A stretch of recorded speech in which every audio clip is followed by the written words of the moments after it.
English easy தான். இன்னைக்கு நான் உங்களுக்கு ஏபிசிடி சொல்லி தர போறேன். ஏபிசிடியா எங்களுக்கா அப்படின்னு கேக்குறீங்களா? அதெல்லாம் தெரியும் அப்படிங்கிறீங்களா? எஸ் ஐ நோ, உங்க எல்லாருக்கும் தெரியும். ஆனா நான் இன்னைக்கு என்ன சொல்லி தர போறேன்னா, எப்படி அதை சரியா ப்ரொனவுன்ஸ் பண்றதுன்னு சொல்லி தர போறேன். நம்ம ஸ்கூல்ல நம்மளுடைய காலத்துல பாருங்க, அவங்க மிஸ்ஸுக்கு எவ்வளவு இங்கிலீஷ் தெரியுமோ அந்த லாங்குவேஜ் அந்த படி தான் அவங்க சொல்லி கொடுத்துருப்பாங்க.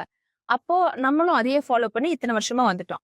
ஆனா ஆக்சுவலி நம்ம என்னென்னவோ கத்துக்கிறோம். ஒரு ஏபிசிடியே அழகா சொல்ல கத்துக்கிட்டாக்கா, எங்கேயாவது நீங்க ஸ்பெல்லிங் சொல்லும் பொழுது அது உங்களுக்கு ஹெல்ப்ஃபுல்லா இருக்கும். நான் கடைசியில அது எப்படி என்ன டிஃபரன்ஸ் அப்படிங்கறத சொல்லி தரேன். பட் நான் இப்ப சொல்ற மாதிரி தான் நீங்க ஏபிசிடி சொல்றீங்களா அப்படின்னு சொல்லி பாத்துக்கோங்க. A B C D E F G H I J K L M N O P Q R S T U V W X Y Z இப்படிதான் சொல்றீங்களா? ஓகே. இது வந்து பிளெயினா இருக்கும். தட் இஸ் இந்தியன் இங்கிலீஷ் அப்படின்னு ஒண்ணு இருக்குது. அவங்கவுங்க ரீஜியனுக்கு ஏத்த மாதிரி அவங்கவுங்களுக்கு சௌரியப்பட்ட மாதிரி இந்த ஏபிசிடி எல்லாம் சொல்லுவோம். நான் பாருங்க இப்ப ஏபிசிடின்னு சொன்னேன். ஆனா இங்கிலீஷ் பேசுற இங்கிலீஷ்காரங்க எப்படி சொல்லுவாங்கன்னு தெரிஞ்சிச்சுனாக்கா, நீங்க பேசும்பொழுது அது இன்னும் அழகா வெளியில வரும். நீங்க அழகா வெளிந்தாச்சுன்னா உங்களுக்கு ஒரு கான்ஃபிடன்ஸ் வரும். மத்தவங்க நீங்க இங்கிலீஷ் நல்லா பேசுறீங்கன்னு சொல்லுவாங்க. அதெல்லாம் நல்லா எல்லா நல்ல விஷயமும் நடக்கும். அதனால நான் இன்னைக்கு ஏபிசிடி தான் சொல்லி தர போறேன். உங்க வீட்ல குழந்தைங்க இருந்தாங்க அப்படின்னாக்கா, அந்த குழந்தைங்களுக்கு இந்த வீடியோ ப்ளே பண்ணி காமிச்சுக்கோங்க. ஓகே. ஃபர்ஸ்ட் லெட்டர் வந்து ஏ அப்படின்னு நம்ம சொல்லிட்டு இருப்போம். அது ஏ கிடையாது. ஏய். ஏய். என் கூட சேர்ந்து சொல்லுங்க. பார்த்துட்டே இருக்கக்கூடாது. ஓகே. ஏய். இந்த ஏய் சொல்லும் பொழுது காத்து வந்து நான் கட் பண்ணி ரிலீஸ் பண்ணுவேன். தமிழ்ல அ, ஆ, இ, ஈ, உ, ஊ அப்படி சொல்றோம்ல. அப்ப அதெல்லாம் காத்து கட் பண்ணி தானே ரிலீஸ் பண்றோம். அதே மாதிரி தான் இங்கிலீஷ்லயும் உயிரெழுத்துல ஆரம்பிக்கிற எழுத்தா இருந்துச்சு அப்படின்னாக்கா அதை கட் பண்ணி தான் நம்ம சொல்லணும். ஓகே. நான் சொல்றேன் மறுபடியும் சொல்லுங்க. ஏய். ஏய். ஓகே. அடுத்த லெட்டர் ஒன்றும் பிரச்சனையே கிடையாது. ஆனா பல்லு தெரியுற மாதிரி சொல்லுங்க. இழுத்து சொல்லணும். ஓகே. பி. பி இல்ல. பி. அடுத்தது எஸ். சி. நான் பாருங்க கை இப்படி பண்றேன் அப்படின்னாக்கா அவ்வளவு தூரம் நீங்க இழுக்கணும் அப்படின்னு அர்த்தம். சி. சி. டிஃபரன்ஸ் தெரியுதா? இப்ப நான் ஏதாவது அந்த மாதிரி இப்படி பண்ணுனேன் அப்படின்னா நீங்களும் அதே அளவு காலத்துக்கு நீங்க இழுத்து சொல்லுங்க. நல்லா இருக்கும் கேட்கறதுக்கு. சி. அடுத்த எழுத்து டி அப்படின்னு சொன்னீங்கன்னா நீங்க அவுட். அது டி கிடையாது. ஜி. ஜி. என்ன வித்தியாசம்? நான் ஜி சொல்லல. ஜி தான் சொல்றேன். இந்த ஜில வைப்ரேஷன் ஒண்ணு ஆட் பண்ணிருக்கிறேன். அது எப்படி வந்துச்சு அப்படின்னு பாத்தீங்கன்னாக்கா, உங்க நாக்குடைய மேல் பாகம் இருக்கும்ல நடுவுல. நீங்க டி சொல்லி பாருங்க. உங்க நாக்குடைய நுனி வந்து அந்த இடத்துல படும். இப்ப இதான் உங்க வாய் அப்படின்னு வச்சுக்கோங்களேன். இப்ப இதான் உங்க வாய் அப்படின்னாக்கா இந்த இடத்துல படும். டி அப்படிங்கும் போது படுதா? ஆனா இங்க படக்கூடாது. இதுதான் உங்க பல்லுன்னு வச்சுக்கோங்க. உங்க பல்லு பின்னாடி நாக்க வச்சுக்கோங்க. எப்படி இந்த இடத்துல வச்சுக்கோங்க. அப்புறம் 2 வாயும் ஜாஸ் 2 இருக்குல்ல, அது ஐ மீன் ஆமா அது 2யும் வந்து இப்படி வச்சுக்கோங்க. ஜி அப்படி சொல்லணும். ஓகே. இப்படி சொல்லும் பொழுது இங்க வச்சுக்கிறேன். ஜி. ஜி. இப்போ நீங்க சொல்லுங்களேன். முதல்ல டீன்னு சொன்னதுக்கும் இப்ப சொல்றதுக்கும் ஒரு வித்தியாசம் இருக்குல்ல. ஜி சொல்றீங்க. ஜி சொல்லாதீங்க. ஜி. ஜி. இது இப்ப உடனே வரலனாலும் இன்னும் கொஞ்சம் நேரம் ட்ரை பண்ணிட்டே இருந்தீங்கன்னா டெஃபினட்டா வந்துடும். எனக்கு வருது, உங்களுக்கு வராதா? ஈஸி தான். அடுத்த வார்த்தை ஒன்னும் பிரச்சனையே இல்ல. ஈ. பல்லு தெரியுதா? ஈ. அடுத்தது உயிரெழுத்துல ஆரம்பிக்குது. அதனால எஃப் கிடையாது. எஃப் நல்லா சொன்னீங்கன்னாக்கா இங்க கடவா கிட்ட வந்து உங்க நாக்கும் பல்லும் டச் ஆகும். சொல்லி பாருங்க. எஃப் பட்டுச்சா? இப்ப வந்து எஃப் அப்படி சொல்றோம். அப்படி சொல்லணும்னு என்ன பண்ணணும்? நாக்க ஷ்ரிங்க் பண்ணிக்கோங்க. பண்ணிட்டு கீழ் இதுல ஃபிக்ஸ் பண்ணிக்கோங்க. அங்க வச்சுக்கோங்க. டி. எஃப். எஃப் அப்படி சொன்னீங்கன்னாக்கா அழகா வரும். சொல்லுங்க. முதல்ல பாருங்க நல்லாவே இல்லை. இது அழகா இருக்கு. எஃப். அடுத்தது ஜி அப்படின்னு சொல்லக்கூடாது. ஜி எப்படி சொல்லணும்?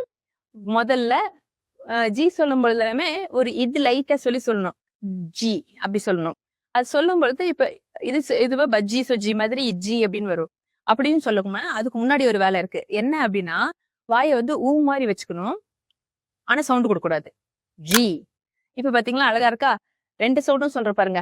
ஜி. ஜி. இந்த ஜி தான் உங்களுக்கு அழகா ஒரு ப்ரொஃபஷனலா இருக்கும். நீங்க அது மாதிரி சொல்லி ட்ரை பண்ணி பாருங்க. அடுத்தது ஹெச் இல்ல, எயிச், எயிச். ஆமா, ஹெச் சொல்லும் பொழுது ஹா சவுண்ட் வரவே கூடாது. டைரக்டா ஏல ஆரம்பிச்சிடணும். ஏன் ஆப்வியஸ்லி உயிரெழுத்து, அதனால காத்த கட் பண்ணி ரிலீஸ் பண்ணணும். எயிச், எயிச் அப்படி சொன்னீங்கன்னாக்கா அழகா இருக்கும். அதுல நீங்க அந்த இடத்துல தான் நீங்க கொஞ்சம் ப்ரொலாங் பண்ணி சொல்லணும். எயிச். நான் பாருங்க கோடு எங்க வச்சேன், ஈல தான் வச்சேன். ஓகே, அடுத்தது ஐ. ஐ தான், ஒன்றும் பிரச்சனை இல்லை. ஐ, ஐ.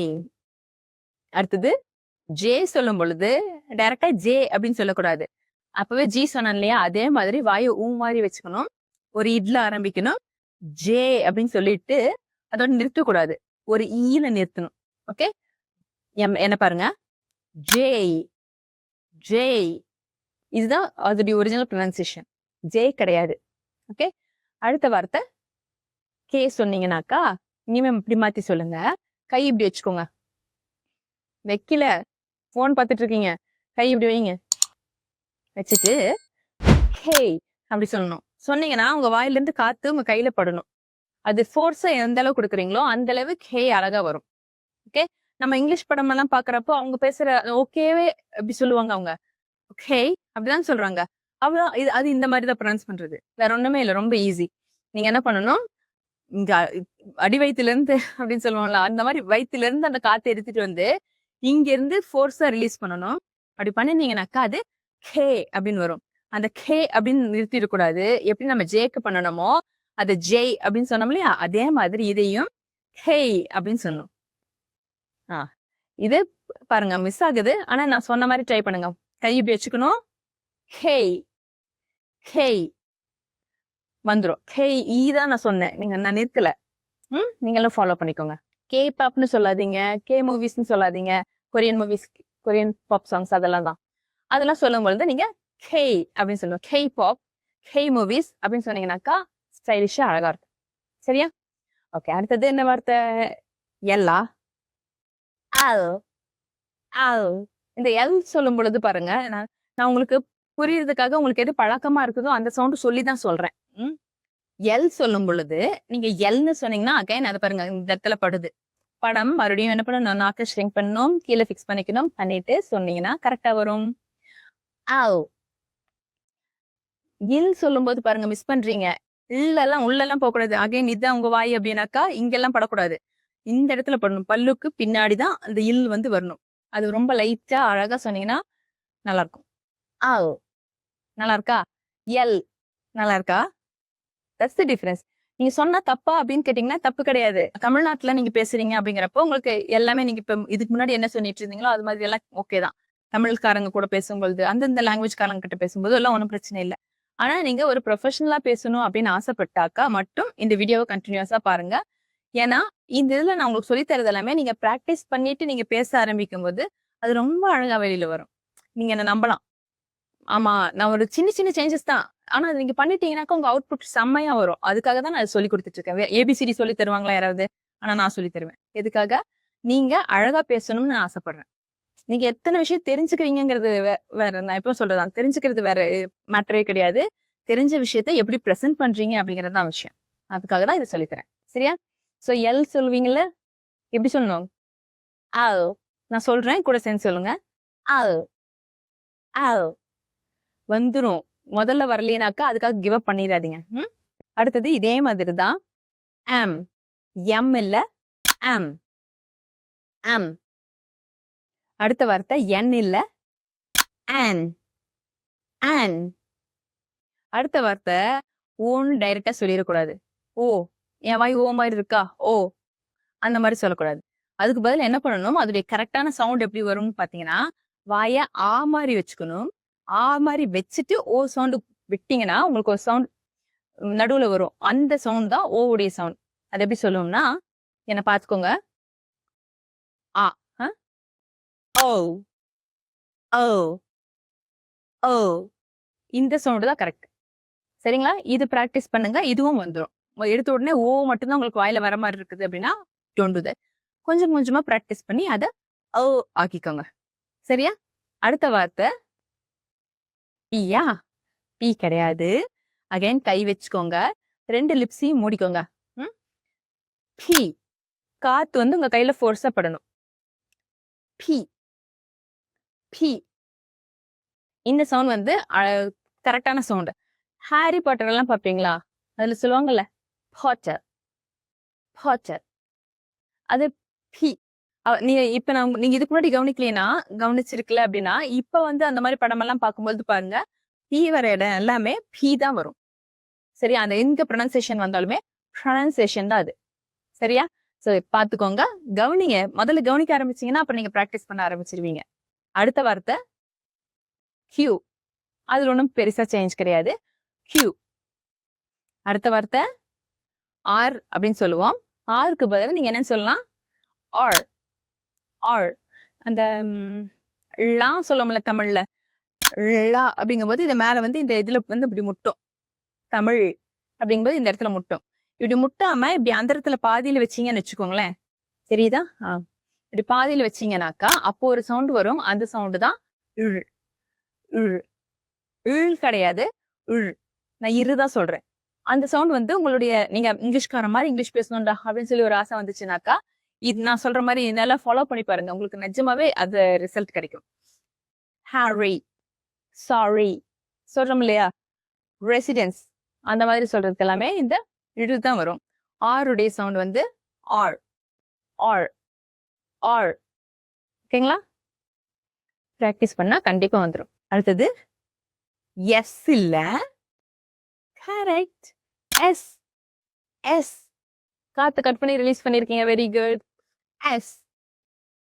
அடுத்தது டி இல்ல, சி. சி. முதல்ல நான் டி சொன்னப்போ நாக்க வந்து பல்லு பின்னாடி வச்சுக்கோங்கன்னு சொன்னா, அதே இடத்துல வச்சுக்கோங்க. அப்ப லைட்டா சொல்லுவோம், இப்ப அழுத்தி சொல்லுவோம், அவ்வளவுதான். அப்போ சொன்னப்போ ஜி அப்படின்னு சொன்னோம். இப்ப இது டி தானே, அதனால இது சொல்லும்போது சி. சி. Very good. அது மாதிரி கஷ்டப்படல, இது ஈஸியா வந்துருச்சு பாருங்க. குட். அடுத்தது யூ. எந்த பிரச்சனையும் இல்லை, யூவே தான். யூ. யூ.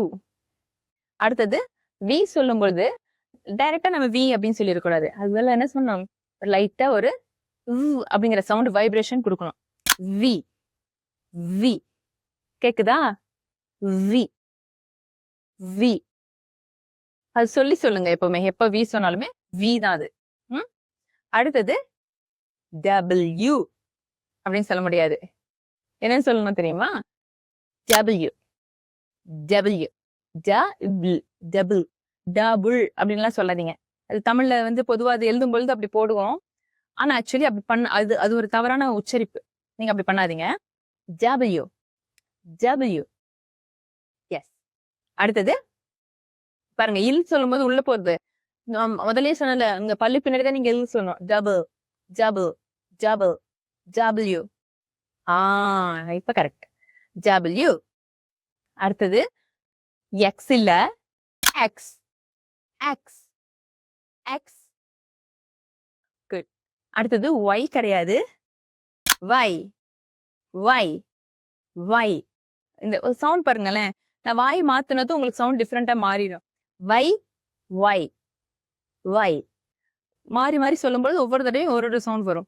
பார்த்து கரெக்டா ப்ரொனவுன்ஸ் பண்ணி பழகிக்கோங்க. அடுத்த வார்த்தை இசட் கிடையாது. ஒன்னா அது நீங்க ஜெட்னு சொல்லலாம், இல்லாட்டி ஜீன்னு சொல்லலாம். ரெண்டு சவுண்ட்ல எது வேணாலும் யூஸ் பண்ணிக்கலாம். ஜெட். ஜி. இதுதான் அதோடைய சவுண்ட். ஓகே, இப்ப மறுபடியும் ஃபர்ஸ்ட் ஒரு தடவை சொல்லி பார்க்கலாமா? ஏ கிடையாது, ஏ. பி கிடையாது, பி. சி கிடையாது, சி. டி கிடையாது, ஜி. இ. எஃப் கிடையாது, எஃப். ஜி கிடையாது, ஜி. ஹெச் கிடையாது, H. ஐ கிடையாது, இழுத்து சொல்லணும், அவ்வளவுதான். ஐ வேணா அதே மாதிரிதான், கொஞ்சம் நான் பாருங்க இந்த வார்த்தையில இழுத்து சொல்லுவோம், அவ்வளவுதான். ஐ. ஜே கிடையாது, ஜே. ஜெய். கே கிடையாது, கே. கே. எல் கிடையாது, ஆல். எம் கிடையாது. எம். என் கிடையாது. என். ஓ கிடையாது. ஓ. பி கிடையாது. பி. கியூ கிடையாது. கியூ. ஆர் கிடையாது. ஆர். எஸ் கிடையாது. எஸ்.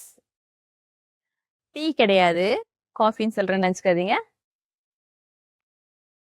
டி.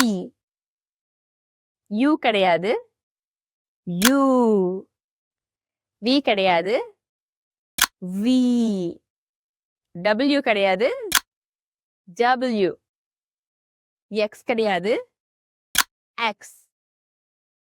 ஒய் கிடையாது. ஒய். இசட் கிடையாது. ஜெட். இல்லாட்டி ஜி. அவ்வளவுதான்.